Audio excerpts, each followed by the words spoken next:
கடலோரத்தின் காற்றைப் போல உண்மையை சுமந்து வரும் குரல், மக்களின் வாழ்வோடு பயணிக்கும் செய்திகள், நேர்மை, தெளிவு, நம்பிக்கை, இந்த மூன்றின் அடையாளம் நம்ம கடலூர் வானொலி. இப்போது கடலூர் மாவட்டம், தமிழகம், இந்தியா மற்றும் உலகம் முழுவதிலுமிருந்தும் இன்றைய முக்கிய செய்திகளை உங்களிடம் கொண்டு வருகிறோம். நான் உங்கள் ஆர்ஜே சரவணன் அருணாச்சலம். நம்ம கடலூர் வானொலியில் இன்றைய முக்கிய செய்திகளை கேளுங்கள்.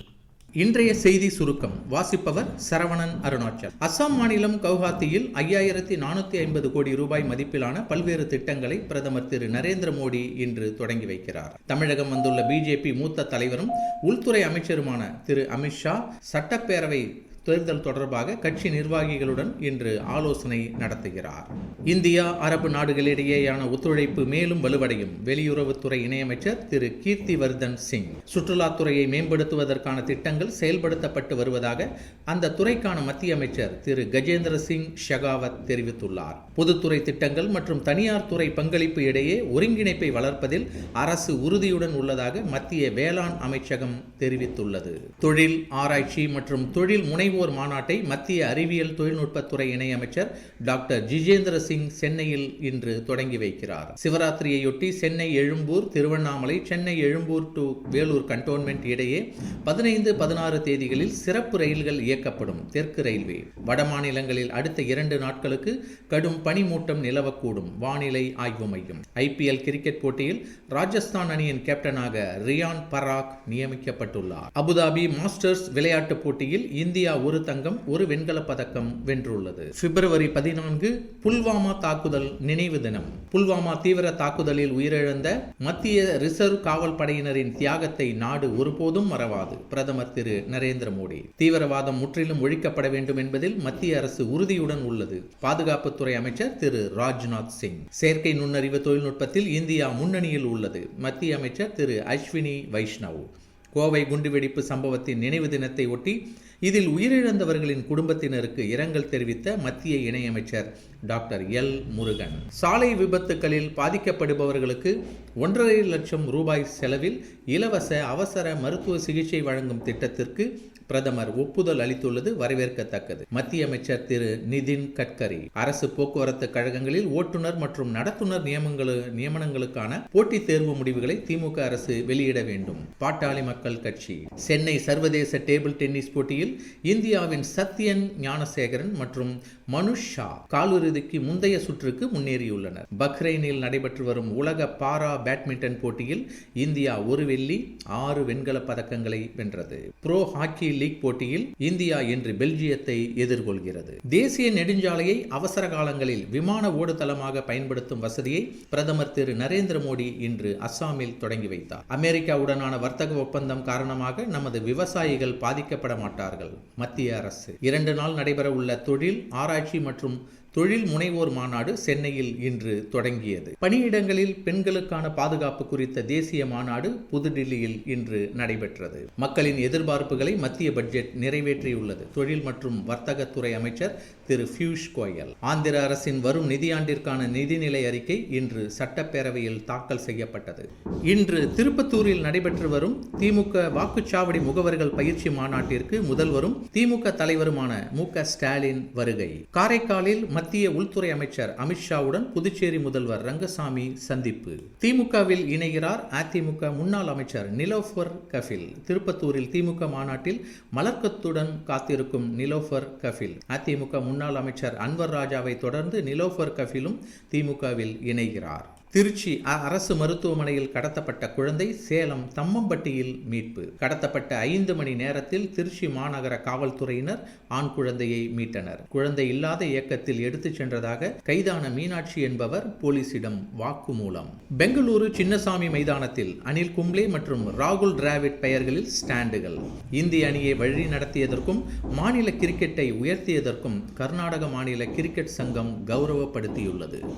தேர்வுகள் முடிந்ததும் கீழடி திறந்தவெளி அருங்காட்சியகத்திற்கு மாணவர்களை பெற்றோர் அழைத்து வாருங்கள். தமிழர் தொன்மையின் தடங்களை தேடி தேடி கண்டறிந்து உலகுக்கு அறிவிப்போம். இந்திய துணைக்கண்டத்தின் வரலாற்றை தெற்கில் இருந்தே எழுதுவோம். கீழடி திறந்தவெளி அருங்காட்சியகம் திறக்கப்பட்டது தொடர்பாக முதல்வர் மு.க. ஸ்டாலின் பேச்சு. உலகின் மிக தொன்மையான தமிழ் மொழியில் உரையாற்ற முடியவில்லை என்பதற்காக மன்னிப்பு கேட்கிறேன். காரைக்காலில் நடைபெற்று வரும் பாரதிய ஜனதா கட்சி பொதுக்கூட்டத்தில் மத்திய உள்துறை அமைச்சர் அமித்ஷா பேச்சு. கொழும்பில் நாளை நடைபெறும் பிப்ரவரி 15 அன்று நடைபெறக்கூடிய இந்தியா பாகிஸ்தான் போட்டியில் மழை அச்சுறுத்தல். 2019ஆம் ஆண்டு இதே நாளில் புல்வாமாவில் தங்கள் உயிரை துணிச்சலுடன் நம் வீரர்கள் தியாகம் செய்தனர். வீரர்களின் தேசத்துக்கான சேவை நம் உணர்வில் என்றும் பதிந்திருக்கும். அவர்களின் துணிச்சல் உத்வேகம் தரும். பிரதமர் மோடி. தங்கம் இன்றைய விலை நிலவரம் 1 கிராம் 14,460 ரூபாய்க்கும், ஒரு சவரன் 1,15,680 ரூபாய்க்கும் விற்கப்படுகிறது. T20 உலகக்கோப்பையில் இன்று 3 போட்டிகள் நடைபெறுகிறது. இன்று போட்டியில பி பிரிவில் அயர்லாந்து ஓமன் மோதும் போட்டி இன்று காலை 11 மணிக்கு கொழும்பு நகரில் நடைபெறுகிறது. கொல்கத்தாவில் பகல் 3 மணிக்கு சி பிரிவில் இடம்பெற்றுள்ள இங்கிலாந்து ஸ்காட்லாந்து அணிகள் மோதுகின்றன. இன்று இரவு 7 மணிக்கு அகமதாபாத்தில் நடக்கும் டி பிரிவு ஆட்டத்தில் நியூசிலாந்து தென்னாப்பிரிக்கா பலப்பரீட்சை. சனி பிரதோஷத்தை முன்னிட்டு திருப்பாதிரிப்புலியூர் பாடலீஸ்வரர் கோயிலில் நந்தி பகவானுக்கு சந்தன அபிஷேகம் செய்யப்பட்டது. ரூபாய் 5000 உரிமை தொகை அளித்த பின் மகளிருக்கு முதலமைச்சர் அனுப்பிய குறுஞ்செய்தி. அன்பு சகோதரிக்கு வணக்கம். மகளிரின் உழைப்புக்கு அங்கீகாரம் அளிக்கும் கலைஞர் மகளிர் உரிமை திட்டத்தில் உங்கள் வங்கி கணக்கிற்கு நேற்று ரூபாய் 5000 அனுப்பி வைத்துள்ளோம். இதனை உங்கள் அத்தியாவசிய தேவைக்கும் சேமிப்புக்கும் பயன்படுத்திக் கொள்ளுங்கள் என அன்புடன் கேட்டுக்கொள்கிறேன். ரூபாய் 5000 உரிமை தொகை அளித்த பின் மகளிருக்கு முதலமைச்சர் மு.க. ஸ்டாலின் அனுப்பிய குறுஞ்செய்தி இது. T20 உலகக்கோப்பையில் இங்கிலாந்து அணிக்கு எதிரான போட்டியில் 153 ரன்களை வெற்றி இலக்காக நிர்ணயித்தது ஸ்காட்லாந்து அணி. ஆதார் அட்டையில் புதிய மாற்றத்தை கொண்டு வர திட்டம். ஆதார் அட்டையில் புகைப்படம் மற்றும் QR கோடு மட்டுமே வெளியே தெரியும் வகையில் புதிதாக அச்சிட ஆதார் நிர்வாக அமைப்பான UIDAI திட்டம். தனிநபர் பாதுகாப்பு, தகவல்களை தவறாக பயன்படுத்துவதை தடுக்கும் நோக்கில் ஆதார் எண், விலாசம் உள்ளிட்டவை வெளிப்படையாக இருக்காது. பிப்ரவரி 17 தமிழ்நாடு வருகிறார் KC வேணுகோபால். வரும் 17ஆம் தேதி சென்னை வருகிறார் அகில இந்திய காங்கிரஸ் பொதுச் செயலாளர் KC வேணுகோபால். சென்னை முகப்பேரில் தமிழ்நாடு காங்கிரஸ் மாவட்ட தலைவர்கள் கூட்டத்தில் பங்கேற்கிறார். பாட்டாளி மக்கள் கட்சிக்குள் பிரச்சனைகள் கூடாது, நடந்த பிரச்சனைகள் போதும். பிரச்சனைகளை தள்ளி வைத்துவிட்டு கட்சியை அடுத்த கட்டத்திற்கு கொண்டு செல்ல வேண்டும். என் மனதில் பல வேதனைகளையும் பாட்டாளி மக்கள் கட்சிக்காக பல பழிகளையும் சுமந்து கொண்டிருக்கிறேன். அன்புமணி ராமதாஸ். வரைபடங்கள் மற்றும் கல்வி விளக்கப்படங்களை உயர் தரத்தில் உருவாக்க பேப்பர் பனானா என்ற புதிய AI தளத்தை அறிமுகம் செய்தது கூகுள் நிறுவனம். ஆராய்ச்சிக்கு தேவையான தொழில்முறை வரைபடங்களை உருவாக்குவதை நெறிப்படுத்துவதே பேப்பர் பனானாவின் நோக்கமாக கூறப்படுகிறது. வரைபடங்களை உருவாக்கிய பிறகு உங்கள் கட்டுரையில் சேர்ப்பதற்கு முன்பு தேவையான சிறு விளக்கங்களையும் இதில் செய்து கொள்ளலாம். பிரதமர் மோடியின் முயற்சியால் மலேசியாவில் தமிழுக்கு சிறுபான்மை மொழி அந்தஸ்து கிடைத்துள்ளது. காரைக்காலில் அமித்ஷா பேச்சு. NDA கூட்டணியில் ரங்கசாமி சிறப்பான ஆட்சியை வழங்கி வருகிறார். வரும் தேர்தலில் புதுச்சேரியில் நாம் குறைந்தது 24 சீட்டுகளை வெல்ல வேண்டும். காரைக்காலில் அமித்ஷா பேச்சு. தமிழக மீனவர்கள் கைது விவகாரத்தில் ஒன்றிய வெளியுறவு அமைச்சருக்கு முதலமைச்சர் மு.க. ஸ்டாலின் கடிதம். இலங்கை நீதிமன்றத்தால் விடுவிக்கப்பட்ட தமிழக மீனவர்கள் தாயகம் திரும்ப நடவடிக்கை எடுக்க முதல்வர் வலியுறுத்தல். உலக வளர்ச்சியில் இந்தியாவின் பங்களிப்பு தற்போது 16% உள்ளது. இது மேலும் அதிகரிக்கும் என்ற நம்பிக்கை எனக்கு உள்ளது. உலக வளர்ச்சியின் இன்ஜினாக இந்தியா மாறும். உலக வர்த்தக மாநாட்டில் பிரதமர் மோடி பேச்சு. அஸ்ஸாமில் அவசர காலத்தில் விமானம் தரையிறங்கும் சாலையை பிரதமர் நரேந்திர மோடி திறந்து வைத்தார். பிரதமர் மோடி சென்ற விமானப்படை விமானம் நெடுஞ்சாலையில் தரையிறங்கியது. போர் போன்ற அவசர காலங்களில் விமானம் தரையிறங்கும் வகையில் அமைக்கப்பட்ட 11வது நெடுஞ்சாலை இதுவாகும். சீனாவை ஒட்டிய அஸ்ஸாம் திப்ருகர் பகுதியில் ரூபாய் 100 கோடி செலவில் நெடுஞ்சாலை அமைக்கப்பட்டுள்ளது. புதுச்சேரியில் இறுதி வாக்காளர் பட்டியலை வெளியிட்டார் மாவட்ட தேர்தல் அதிகாரி குலோத்துங்கன். புதுவை மற்றும் காரைக்காலில் மொத்தம் உள்ள 30 தொகுதிகளில் 9,44,111 வாக்காளர்கள் இடம்பெற்றுள்ளனர். இறுதி பட்டியலில் 4,43,495 ஆண்கள், 5,477 பெண்கள், 139 மூன்றாம் பாலினத்தவர்கள் இடம்பெற்றுள்ளனர். புதுச்சேரியில் அதிக வாக்காளர்கள் வில்லியனூர் தொகுதியிலும், குறைந்த வாக்காளர்கள் ராஜ்பவன் தொகுதியிலும் உள்ளனர். ஊழல் வழக்கில் சிறையில் அடைக்கப்பட்டுள்ள பாகிஸ்தான் முன்னாள் பிரதமர் இம்ரான் கானின் வயது 73. வலது கண் பார்வை கணிசமாக குறைந்துள்ளது. கடந்த அக்டோபர் வரை சீரான பார்வை திறன் கொண்டிருந்த இம்ரான் கானுக்கு